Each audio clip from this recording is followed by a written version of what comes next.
ಕೋಲ್ಕತ್ತಾದಲ್ಲಿ ವೈದ್ಯೆಯ rape and murder ಆಗಿ 20 ದಿನಗಳು ಕಳೆದು ಹೋಗಿವೆ. ಕೃತ್ಯ ಎಸಗಿ ಜೈಲಲ್ಲಿರುವಂತಹ ಆರೋಪಿ ಪೊಲೀಸರಿಗೆ ಹೊಸ ಡಿಮ್ಯಾಂಡ್ ಅನ್ನು ಇಟ್ಟಿದ್ದಾನೆ.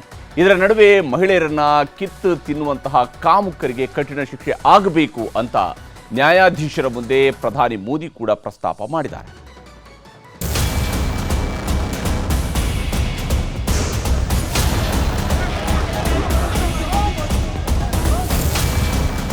ಆಗಸ್ಟ್ 9ರಂದು ಕೋಲ್ಕತ್ತಾದ ಆರ್ಜಿಕರ್ ವೈದ್ಯಕೀಯ ಕಾಲೇಜಿನಲ್ಲಿ ಟ್ರೈನಿ ವೈದ್ಯೆಯನ್ನ ಅತ್ಯಾಚಾರ ಮಾಡಿ ಭೀಕರವಾಗಿ ಹತ್ಯೆ ಮಾಡಲಾಗಿತ್ತು. ಘಟನೆ ಖಂಡಿಸಿ ಕಾಮುಕನ ವಿರುದ್ಧ ಪಶ್ಚಿಮ ಬಂಗಾಳದಾದ್ಯಂತ ಪ್ರತಿಭಟನೆ ನಡೆಯುತ್ತಲೇ ಇದೆ. ಇದರ ಮಧ್ಯೆ ಜೈಲಿನಲ್ಲಿರುವಂಥ ಅತ್ಯಾಚಾರಿ ಆರೋಪಿ ಊಟದ ವಿಚಾರವಾಗಿ ಪೊಲೀಸರ ಜೊತೆ ಕಿರಿಕ್ ಮಾಡಿಕೊಳ್ತಿದ್ದಂತೆ. ಜೈಲಿನ ಮೆನುವಿನಂತೆ ಕೈದಿಗಳಿಗೆ ರೊಟ್ಟಿ ಸಬ್ಜಿಯನ್ನ ನೀಡಲಾಗ್ತಾ ಇದೆ. ಆದರೆ ರೊಟ್ಟಿ ಸಬ್ಜಿ ನನಗೆ ತಿನ್ನಲಿಕ್ಕೆ ಆಗ್ತಾ ಇಲ್ಲ ಅಂತ ತಕರಾರು ಎತ್ತಿರುವಂಥ ಆರೋಪಿ, ರೊಟ್ಟಿ ಸಬ್ಜಿಯಲ್ಲಿ ಪೌಷ್ಟಿಕಾಂಶ ಇಲ್ಲ, ನನಗೆ ತಿನ್ನಲಿಕ್ಕೆ 3 ಹೊತ್ತು ಮೊಟ್ಟೆ ಕೊಡಿ ಅಂತ ಜೈಲಾಧಿಕಾರಿಗಳಿಗೆ ಮನವಿಯನ್ನ ಮಾಡಿದ್ದಾನೆ. ನಬನ್ನ ಹೋರಾಟದಲ್ಲಿ ಹಿಂಸಾಚಾರ ಪ್ರಕರಣ, ಸಾಯನ್ ಲಾಹಿರಿ ಜಾಮೀನು ಪ್ರಶ್ನಿಸಿ ಸುಪ್ರೀಂಗೆ ಅರ್ಜಿ. ವೈದ್ಯೆಯ ಅತ್ಯಾಚಾರ ಖಂಡಿಸಿ ಆಗಸ್ಟ್ 27ರಂದು ವಿದ್ಯಾರ್ಥಿ ಸಂಘಟನೆಗಳು ನಬನ್ನ ಅಭಿಜನ್ ಹೆಸರಿನಲ್ಲಿ ಪಶ್ಚಿಮ ಬಂಗಾಳ ಬಂದ್ಗೆ ಕರೆಯನ್ನು ಕೊಟ್ಟಿದ್ವು. ಪ್ರತಿಭಟನೆ ಹಿಂಸಾರೂಪ ಪಡೆದಿತ್ತು.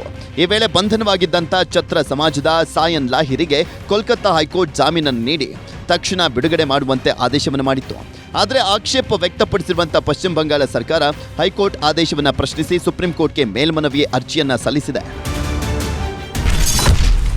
ಪಶ್ಚಿಮ ಬಂಗಾಳದ ಛತ್ರ ಸಮಾಜ ವಿದ್ಯಾರ್ಥಿ ಸಂಘಟನೆ ನೋಂದಣಿಯಾಗಿಲ್ಲ. ಈ ಛತ್ರ ಸಮಾಜದ ನಾಯಕನೇ ಸಯಾನ್ ಲಾಹಿರಿ. ಅನುಮತಿ ಪಡೆಯದೆ ಲಾಹಿರಿ ಸಾಯಾನ್ ನೇತೃತ್ವದಲ್ಲಿ ಛತ್ರ ಸಮಾಜ ಪ್ರತಿಭಟನೆಯಲ್ಲಿ ಭಾಗಿಯಾಗಿತ್ತು. ಈ ವೇಳೆ ಪೊಲೀಸರು ಪ್ರತಿಭಟನಾಕಾರರ ನಡುವೆ ಘರ್ಷಣೆ ಆಗಿ ಕಲ್ಲು ತೂರಾಟ ನಡೆದಿತ್ತು. ಸರ್ಕಾರಿ ಖಾಸಗಿ ಆಸ್ತಿಗೆ ಹಾನಿ ಮಾಡಿದ ಆರೋಪದಲ್ಲಿ ಸಯಾನ್ ಲಾಹಿರಿ ಸೇರಿದಂತೆ ಹಲವರನ್ನ ಪೊಲೀಸರು ಬಂಧಿಸಿದ್ರು. ಮಹಿಳೆಯ ರಕ್ಷಣೆಗೆ ಕಠಿಣ ಕಾನೂನು ಅಗತ್ಯ, ತ್ವರಿತ ನ್ಯಾಯಾಂಗ ತೀರ್ಪಿಗೆ ಮೋದಿ ಮನವಿ. ಕೋಲ್ಕತ್ತಾ ವೈದ್ಯೆಯ ಅತ್ಯಾಚಾರ ಕೊಲೆ ಪ್ರಕರಣದ ಬಳಿಕ ಮಹಿಳೆಯರ ಸುರಕ್ಷತೆಯ ಬಗ್ಗೆ ಪ್ರಧಾನಿ ಮೋದಿ ಕಳವಳವನ್ನು ವ್ಯಕ್ತಪಡಿಸುತ್ತಲೇ ಇದ್ದಾರೆ. ಇವತ್ತು ದೆಹಲಿಯಲ್ಲಿ ನಡೆದಂಥ ಜಿಲ್ಲಾ ನ್ಯಾಯಾಂಗದ ರಾಷ್ಟ್ರೀಯ ಸಮ್ಮೇಳನದಲ್ಲಿ ಮಾತನಾಡಿದಂಥ ಮೋದಿ, ಮಹಿಳೆಯರು ಮಕ್ಕಳ ಮೇಲಿನ ದೌರ್ಜನ್ಯದಂತಹ ಪ್ರಕರಣಗಳಲ್ಲಿ ತ್ವರಿತ ತೀರ್ಪುಗಳು ದೇಶಕ್ಕೆ ಅಗತ್ಯ ಅಂತ ಹೇಳಿದ್ದಾರೆ. आज महिलाओं के खिलाफ अत्याचार, बच्चों की सुरक्षा समाज की एक गंभीर चिंता है. देश में महिलाओं की सुरक्षा के लिए कई कठोर कानून बने हैं. महिला अत्याचार से जुड़े मामलों में जितनी तेजी से फैसले आएंगे, आधी आबादी को सुरक्षा का उतना ही बड़ा भरोसा मिलेगा. ನ್ಯಾಯಮೂರ್ತಿಗಳ ಎದುರೇ ಪ್ರಧಾನಿ ಮೋದಿ ವಿಚಾರಣೆ ಮತ್ತು ತೀರ್ಪು ಬೇಗ ಆಗಬೇಕು ಅಂತ ಮನವಿಯನ್ನ ಮಾಡಿದ್ರು. ಇನ್ನೊಂದು ಕಡೆ ಬಂಗಾಳದಲ್ಲಿ ದೌರ್ಜನ್ಯ ಮತ್ತು ಅಪರಾಧಗಳ ಕಾನೂನುಗಳ ಬಗ್ಗೆ ಕೇಂದ್ರ ಸಚಿವೆ ಅನ್ನಪೂರ್ಣ ದೇವಿ ಅಸಮಾಧಾನ ವ್ಯಕ್ತಪಡಿಸಿದ್ದಾರೆ. ತ್ವರಿತ ವಿಶೇಷ ನ್ಯಾಯಾಲಯಗಳ ಸ್ಥಾಪನೆಗೆ ಕ್ರಮ ಕೈಗೊಳ್ಳುವಂತೆ ಸಿಎಂ ಮಮತಾ ಬ್ಯಾನರ್ಜಿಗೆ ಪತ್ರವನ್ನು ಬರೆದಿದ್ದಾರೆ. ರಾಜ್ಯ ಸರ್ಕಾರದಿಂದಲೂ ಕೂಡ ವೈದ್ಯ ಅತ್ಯಾಚಾರ ಕೇಸ್ನ ತನಿಖೆ ನಡೆಸಲಾಗ್ತಾ ಇದೆ. ಈ ತನಿಖೆ SSKM ಆಸ್ಪತ್ರೆಯ ಶಸ್ತ್ರಚಿಕಿತ್ಸಾ ವಿಭಾಗದ ಮೊದಲ ವರ್ಷದ PG ಟ್ರೈನಿ ವಿದ್ಯಾರ್ಥಿಯನ್ನ ಬೆರಳಚ್ಚು ತಜ್ಞರನ್ನಾಗಿ ಪೊಲೀಸರು ನೇಮಿಸಿಕೊಂಡಿದ್ದಾರೆ.